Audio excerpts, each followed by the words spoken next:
are you content that the government followed your advice in terms of the staging of different elements of the lockdown?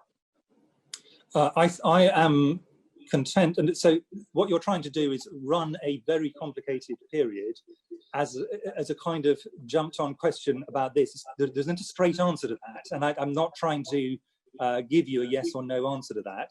It's not an unreasonable question. Sorry, I'm just going to interrupt you. It's not an unreasonable question to ask because the government constantly said they were following the science. Yeah.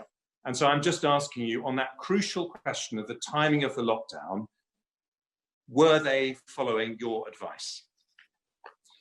So I am confident that the ministers at the time, who were put in an incredibly difficult position, in my view, followed the advice given by SAGE, which are clearly signposted through the minutes of SAGE, with a delay that was no more than you would reasonably expect for what are really very difficult things to operationalise and decide. And I think I'd make a slightly further comment, which is obviously to be able to do this, there was a bit of signposting. Sometimes we may have to go further.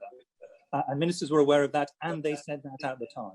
So, for example, on the 16th, my memory is that the Prime Minister did not announce schools closing, but I think he did say at that time, and we might need to consider schools closing.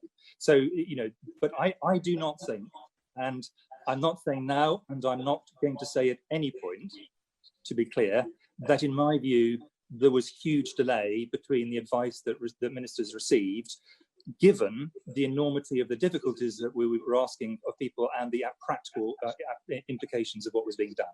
Does that give you a clear enough answer to the question you're trying to ask me? But it is a much more complicated picture than that. But that, as a summary, that will do.